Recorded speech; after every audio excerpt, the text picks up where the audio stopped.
السلام علیکم ورحمۃ اللہ وبرکاتہ۔ ان الحمد للہ والصلاة والسلام علی رسول اللہ، اما بعد۔ اللہم صلی وسلم علی نبینا محمد صلی اللہ علیہ وسلم۔ حضرات محترم، آج کا جو ہمارا موضوع ہے، جنت میں ایک محل۔ آج کے معاشرے میں اگر ہم میں سے کسی کو کوئی شخص، یہ بڑا آدمی، یہ کہہ دیتا ہے کہ سٹی ہاؤسنگ میں یا ڈی ایچ اے میں یا کینٹ میں آپ کو 2 نہیں 3 نہیں 4 نہیں، آپ کو ایک بڑا سا محل تیار کر کے دیں گے، وہ بھی بالکل مفت۔ آپ نے چھوٹا سا کام کرنا ہے، آپ میرا وہ کام کر دو گے تو آپ کو وہ محل ہم بنا کے دیں گے، آپ کا کوئی خرچہ نہیں آئے گا۔ تو کون ایسا شخص ہوگا جو وہ کام کرنے کو راضی نہیں ہوگا؟ وہ کہے گا کوئی نہیں، بے شک ٹرک کھینچنا ہو میں وہ بھی کر دوں گا، اتنا بڑا محل مل رہا۔ لیکن وجہ کیا ہے کہ ہم اس کام کے لیے راضی ہو جاتے ہیں؟ کیونکہ وہ بندہ بھی ہمیں نظر آ رہا ہے جس نے ہمیں یہ بات کہی ہے، اور وہ جو محل ہمارے لیے تیار کیا جا رہا ہے وہ محل بھی بظاہر ہمیں بنتا ہوا نظر آئے گا۔ تو ہمارا یہ شوق ہوگا کہ ہم کسی نہ کسی طریقے سے اس کو لے لیں۔ لیکن ایک ایسا محل جس کا رسول اللہ صلی اللہ علیہ وسلم خود فرما لیں کہ اس شخص کو محل ملے گا، اور وہ محل کون سی جگہ پہ ملے گا؟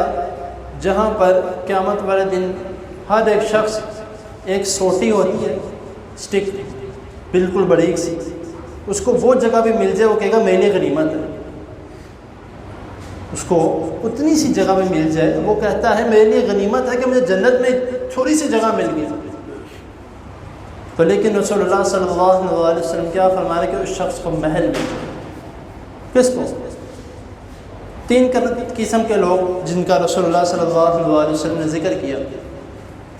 سنن ابو داؤد کی حدیث ہے، حدیث نمبر 4800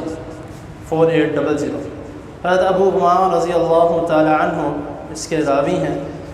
وہ بیان کرتے ہیں کہ نبی کریم صلی اللہ علیہ وسلم نے فرمایا کہ اس شخص کے لیے میں ذمہ دار ہوں کہ جو شخص لڑائی جھگڑا چھوڑ دے حق پہ ہونے کے باوجود بھی، کہ اس کو اللہ تعالیٰ جنت میں ایک محل دے گے۔ دوسرے نمبر پہ کہ اللہ تعالیٰ اس شخص کو جنت کے درمیان میں ایک محل دیں گے۔ کس شخص کو؟ جو جھوٹ چھوڑ دے اگرچہ مذاق کیوں نہ ہو۔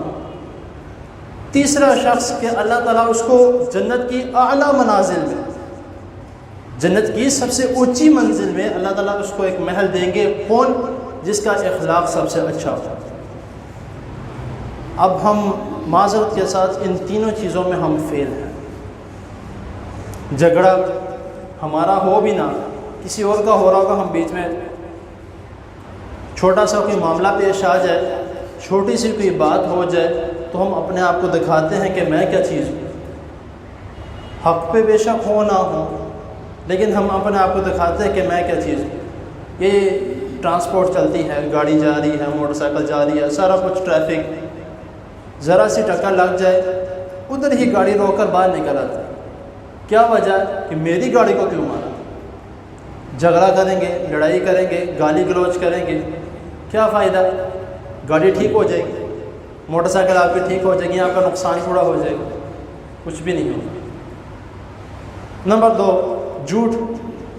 وہ تو ہم جب تک ہم بولے نہ، ہمارا سرکل نہیں چلتا، ہمارا کاروبار نہیں چلتا۔ کسی شخص کو کہو نا کہ بھائی آپ اپنے کاروبار میں جھوٹ بولتے ہو تو یہ آپ کے لیے صحیح نہیں ہے، آپ سچ بولا کرو۔ تو کہتا اگر ہم سچ بولیں گے تو مال کیسے بکے گا؟ تو یہ جھوٹ یعنی کہ ہماری بنیاد ہی اسی پر بن چکی ہے۔ صبح آتے ساتھ ہی کہ بہت اعلیٰ کوالٹی کا مال ہے، اب تک ایک دفعہ لے کے تو دیکھیں۔ وہ بندہ لے لیتا ہے، وہ واپس کہاں سے کرانے آئے گا؟ واپس کرانے آئے گا تو کہے گا بھائی یہاں پہ واپسی نہیں ہوتی۔ یعنی ہماری بنیاد ہی جھوٹ پر شروع ہوتی ہے۔ اور اس کے بعد جو بہت ہی زیادہ ہمارے معاشرے میں پایا جاتا ہے مزاح، ٹھٹھا، جھوٹ کی بنیاد پر کہ فلاں بندے نے ایسا کیا، پھر بعد میں یار میں تو مذاق کر رہا۔ تیسری چیز اخلاق، جس کی بہت زیادہ کمی ہے۔ اگر ہمارا اخلاق درست ہوگا سارے اعمال ہمارے درست ہو جائیں گے۔ وہ کیوں؟ کیونکہ ہم جب کسی سے اپنے اخلاق کی وجہ سے، اچھے اخلاق کی وجہ سے ہم کسی سے کوئی لڑائی جھگڑا نہیں کریں گے تو ہمیں کوئی برا کس طرح کہے گا؟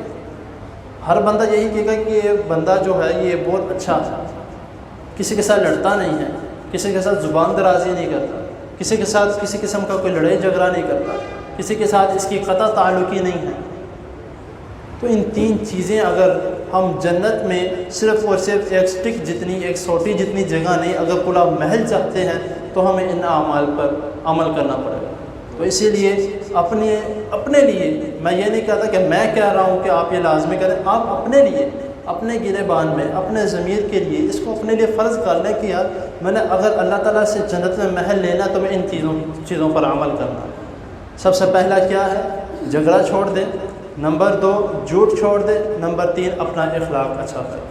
اللہ تعالیٰ کے حضور دعا ہے اللہ تعالیٰ ہمیں ان تمام باتوں پر عمل کرنے کی توفیق عطا فرمائے۔ وآخر دعوانا الحمد للہ رب العالمین۔ جزاکم اللہ خیر۔